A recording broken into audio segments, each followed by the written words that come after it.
So friends, in this part of the discussion, Professor Payal Nagpal will take us into the rigmarole of this writer Pound, and she will tell us more about the intricacies that he shares with the reader. And one thing that occurred to me when she was explaining, the early 20th century, that the year of birth of T.S. Eliot and Ezra Pound is more or less the same, 1885. And that they grew up together in different circumstances, and finally they came in contact with one another.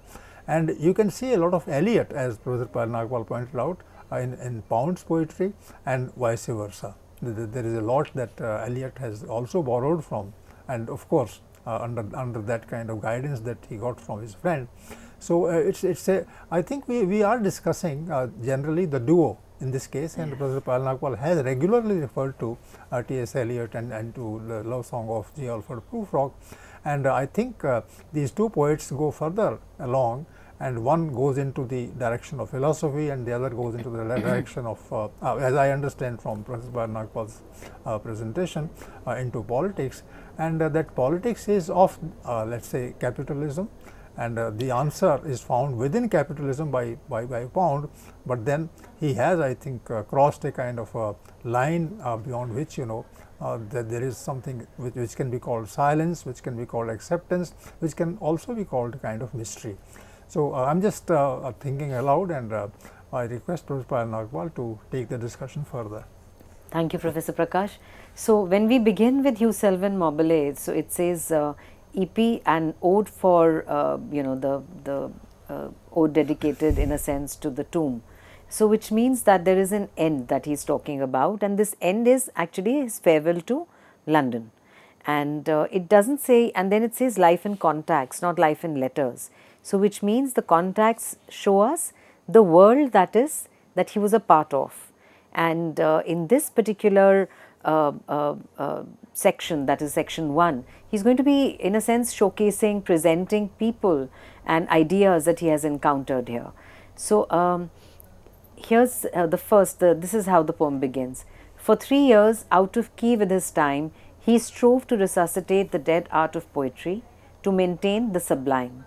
In the old sense, wrong from the start. Now, so he is talking about, Pound is talking about EP, who is a poet who tries to revive a dead art, and he tries to present poetry in terms of the idea of the sublime in the old sense. Now, here we need to understand old sense, because tradition is something, we always say that the modernists, kind of totally broke away from tradition.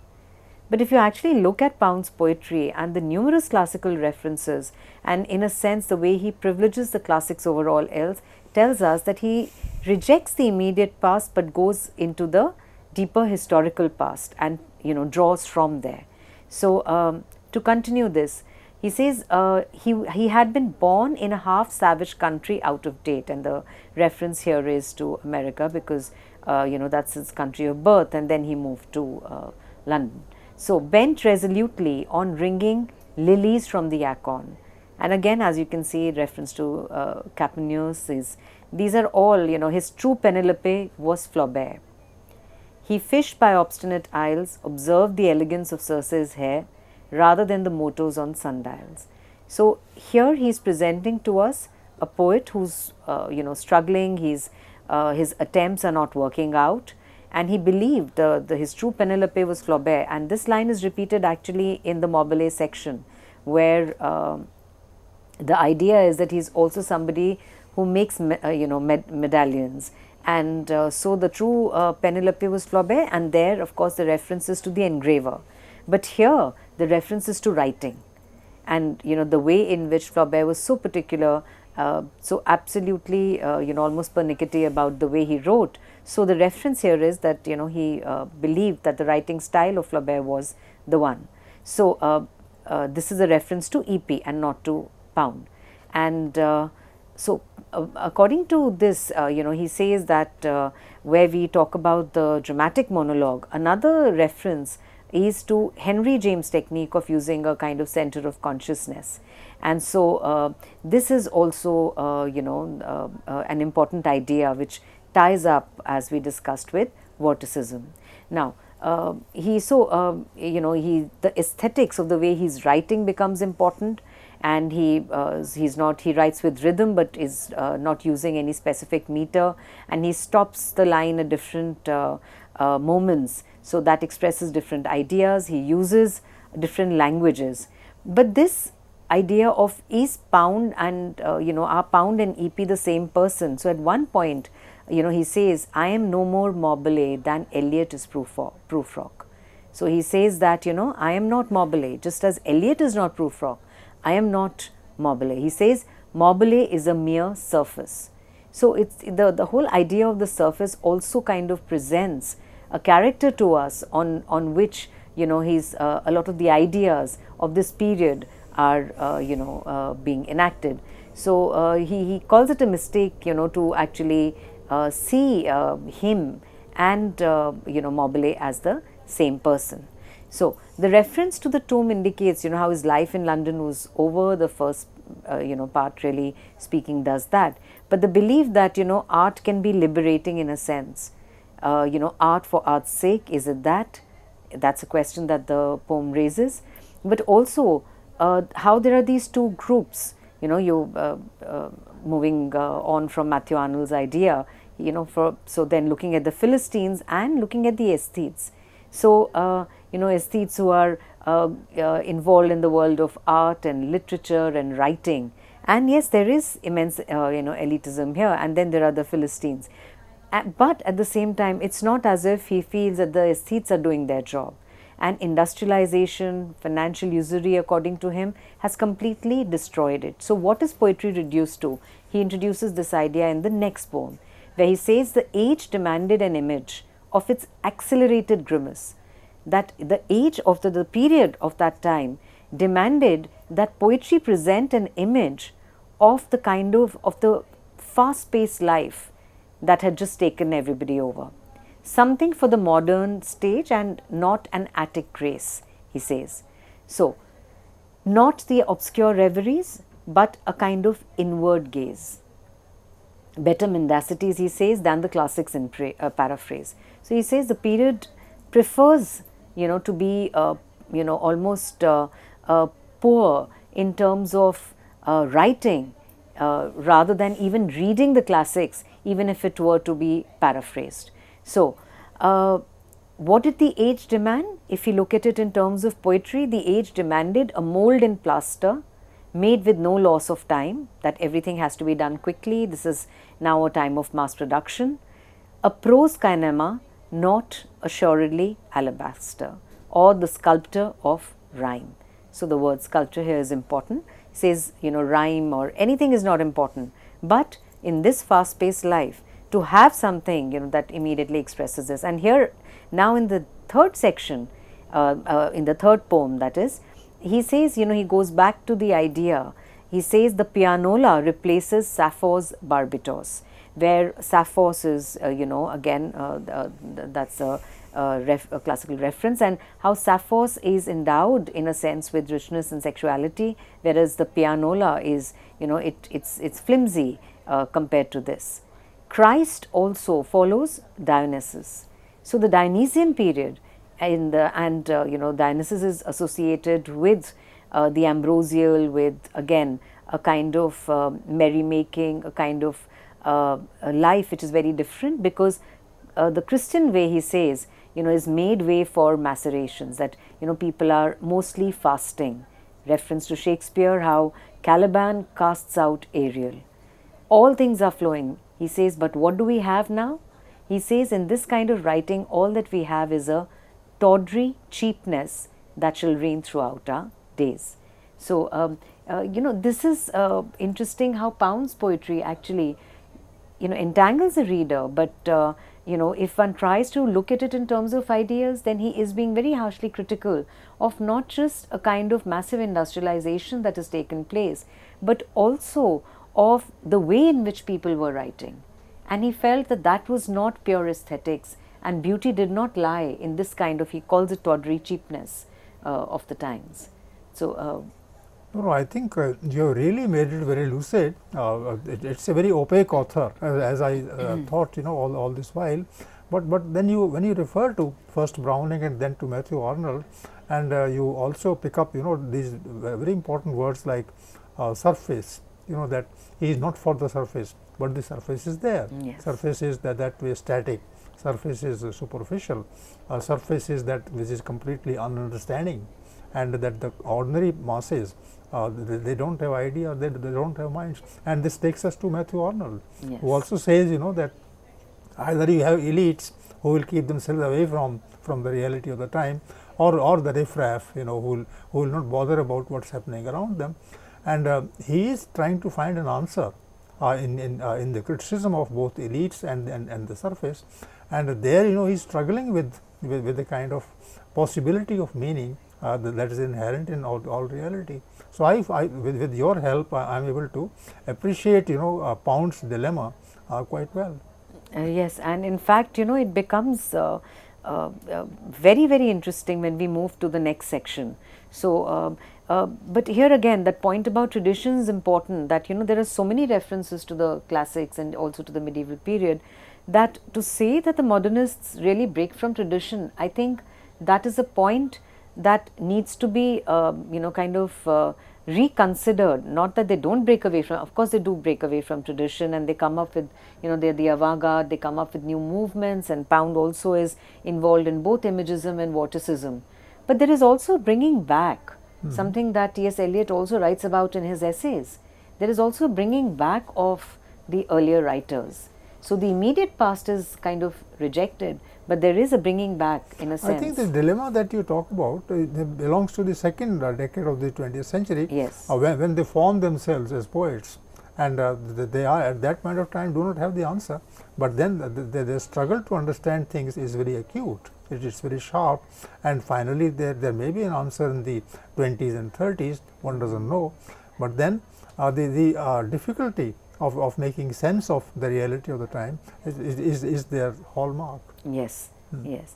So, he's already, as we discussed, that he's talked about sculpture in rhyme. He's moved from imagism to vorticism. There are several references. With this, we move to the next poem, which is a critique of war. Very, very sharp critique of war, because may I slightly interrupt? Just to find out one more thing. What does Mauberley stand for? Because there is Pound himself, and then there is a character who represents him, and then the third person. So there is Pound, the writer, the poet, and there is E.P., who is the poet in the first section. Mauberley is in the second section, who's also a medallion maker. So they are both struggling in their own different ways to find meaning in writing and what they are doing. But what Pound is doing is that he's looking at some of these attempts and their interactions with the world around to see how the scenario in London is really not something that is very, almost kind of explaining his disillusionment with the London scenario, and how, and especially in the post-First World War, and how it's important for him to now leave this and move to Paris. You see, medallion maker is different from a poet. Yes. It's about shaping things in the concrete, and it is closer to sculpture. Is that what? Yes. Oh, yes, I see. that's what he's talking about. In fact, the first section ends with Envoy, and the second section ends with a poem that's called Medallion. So, yes. So here he writes that these fought in any case, and now here the form also of the poem changes a little bit, and it appears as if some lines are just being written almost like one would write prose. So he writes that these fought, these references, the references to the soldiers who fought in the First World War, these fought in any case, and some believing in any case, some quick to arm, some for adventure. Different reasons why they fought. Some quick to arm, some for adventure, some from fear of weakness, some from fear of censure, some for love of slaughter, and in imagination learning later. Usury age old, age thick, liars in public places. Daring is never before, wastage is never before. Young blood, high blood, fair cheeks, fine bodies. And he says fortitude is never before, frankness is never before. But also then he talks about disillusions is never in the old days, hysterias, trench confessions, laughter out of dead bellies. Some of the phrases are very, very dark. So, laughter out of dead bellies is one of those. And then, come the lines in stanzaic form where he says, there died a myriad, and of the best among them, for an old bitch gone in the teeth, for a botched civilization. So, the civilization is not a healthy civilization. It's not humanitarian, but it is a civilization gone wrong. So, there died a myriad, the best among them. And why did they die? For a botched civilization, charm smiling at the good mouth, quick eyes gone under earth's lid. And why? For 2 gross of broken statues, for a few thousand battered books. So it is for nothing really speaking that the world has gone to war, and he blames the kind of self-seeking, money-making practices of the time, and he sees how the civilization has gone completely awry. And this again, there's another section called Euglocks, which translates into grey eyes. And here there is a figure that is introduced, and this figure is a figure that is also not complete, not whole. So it's almost as if the war is over, and what we now have is a civilization that is only partially there. So that they have still preserved her eyes, but there is very little of that figure of the woman that we really speaking see in a complete this thing. But at the same time, in another section which is titled Mr. Nixon, he is critical of pleasing the reviewer. So he says that and this is one of the very, very wealthy people of the time who calls him and says that in the cream gilded cabin of his steam yacht, Mr. Nixon advised me to advance with fewer dangers of delay. Consider carefully the reviewer, butter reviewers from 50 to 300. I rose in 18 months. The hardest nut I had to crack was Dr. Dundas. So here again, the practices of the writers and pleasing the reviewers, that's again another very important insight. So this poem, of course, with huge autobiographical tones, tells us a lot about what is happening as far as Pound is concerned. So whether it is society, whether it is a field of art and literature, both seem to be kind of heading in a direction that is not constructive, that is not life-giving. And so, which is why in Grey Eyes or Euglocks, we see that there is a figure that is suggested, almost like the muse, like a self. And this figure, who's possibly who's a woman, is not complete. It's disfigured and almost debased. So, and there is a kind of insistent recurrence that speaks to us in this particular section about disfigured images that keep accumulating. Laughter in dead bellies and this. So one of the critics has said something very interesting, which really sheds light into this very first poem that we have, first section that we have looked at. So Frank Literature writes about an earlier stage of Pound's transformation and says that it had dawned upon him that aesthetic and economic production were insidiously related. The idea is that industrialization has changed social relations, and people are the practices are corrupt, and there is great disparity. We've seen that in poems like The Garden and the Garret. But the world of writing, of literature, the aesthetics are also a product. Culture is also a product of the same industrialized world. So how much can culture, really speaking, move away from this is a question that he's raising.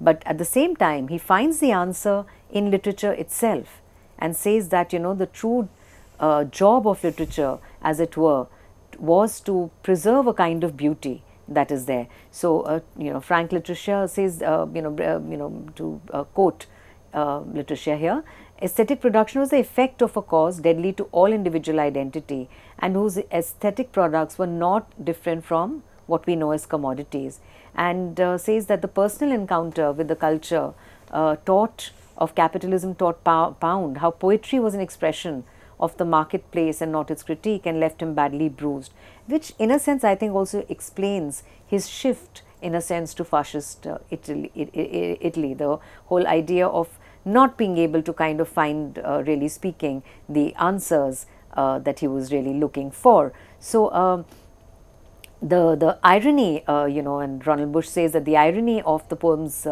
compositional history is that there is a reluctant recognition, and this amplifies the elegiac power of Pound's satire. And it is, Pound himself says that it's not that Europe is not pleasant. He says it was the feeling that anything one did here was like massaging a corpse or offering opiates to a dying patient rather than building a civilization. And this, to my mind, is a statement that again resonates with T.S. Eliot's love song of J. Alfred Prufrock about, let us go, then you and I, when the evening is spread out against the sky like a patient etherized upon the table. So this image is, the two images really are in sync with each other. So he referenced numerous, if you look at the phraseology, pickled fetuses, bottled bones, all these tell us about, the way in which there is complete disillusionment with the world that he has seen around him. So what I'm struck by in this discussion is that there doesn't seem to be a single, positive word here, and that the poet is a poet of despair. He doesn't find reality or enthusiasm or courage or sentiment anywhere, and he is in that sense emphasizing a kind of cynicism. Nothing is there at all. Yes, it's just that the slight glimmer of hope, if we have to look for one, is in Envoy, where he says that he talks about this fictional woman. He says, "Tell her that goes some other with song upon mouth her lips, but sings not out the song, nor knows the maker of it." And he says that might in new ages gain her worshippers when our two dusts with wallers shall be laid, siftings on sifting in oblivion, till change hath broken down all things save beauty alone. That the only glimmer of hope here is in beauty. And this poem Envoy is actually based on a poem by a 17th century poet, Edmund Waller. The reference is to Waller's poem.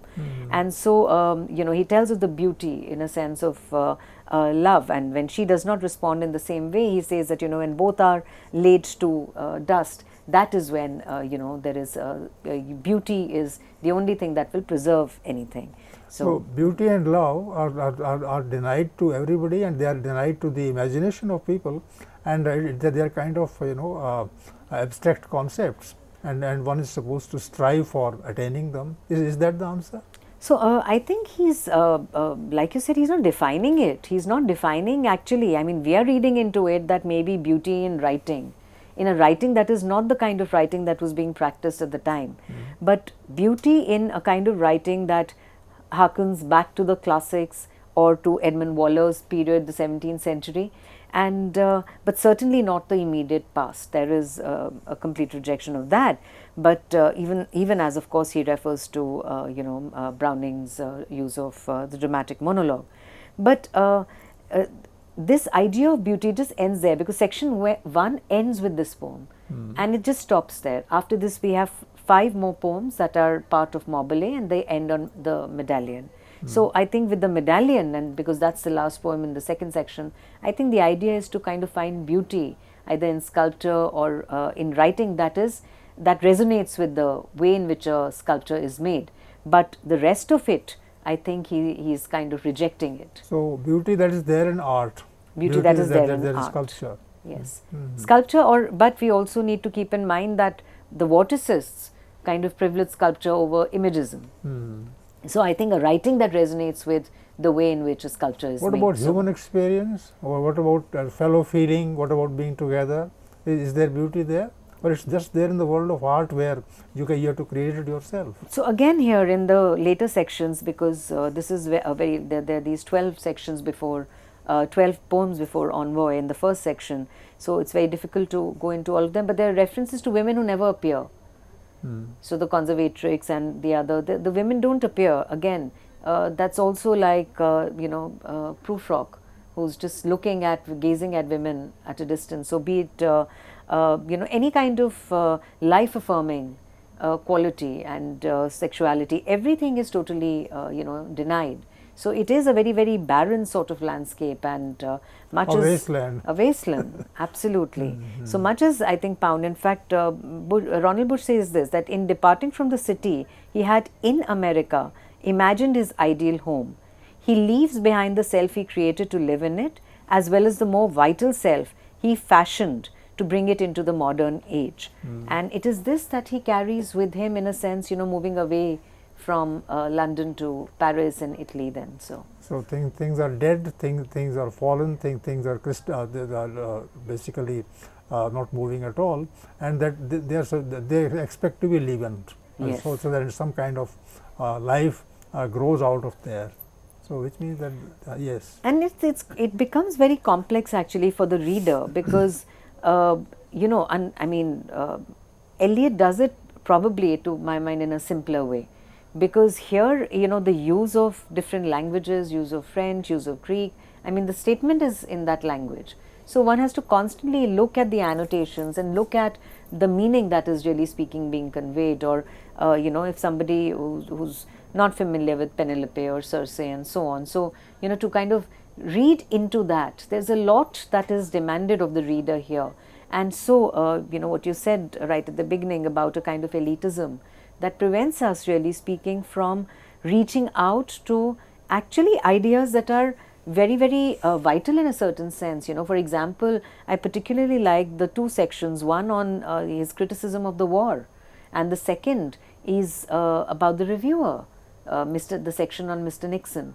But it's because he is not able to acquire an attitude that is positive, I think he finds the answers in fascist Italy. So in 1 or 2 minutes, if one has to sum up, then what is it that we learn from Pound as a poet, and this poem particularly, Mauberley? I think Selwyn Mauberley is, it shows us the way in which the scenario in London, be it the social scenario or the literary scenario, is rather barren. And the answer lies in looking for beauty, which of course again takes us back to almost like the pre-Raphaelites and looking at art for art's sake. But to look for an answer in beauty that is genuine, that is authentic. But he does not look at it in terms of any kind of social experience. And even in Envoy, the woman, the fictional woman who's presented, does not really acknowledge that love. So which is why he talks about laying to dust. So friends, in this discussion, what we see is that there is a connect with the 19th century and to the pre-Raphaelites that she has mentioned, Professor Payal Nagpal, and also that in the 20th century, that kind of beauty which was visualized by people in the late 19th century is no more possible, or at least very difficult to attain. So one doesn't know where to go from here, but then the struggle is there. There is language to fall back upon and to find the answer there. So it is that kind of poetry, and I believe that this poet is supposed to be understood with effort, but then he is searching for something that contains the answer to the problems that existed in the Europe of the early 20th century. Thank you.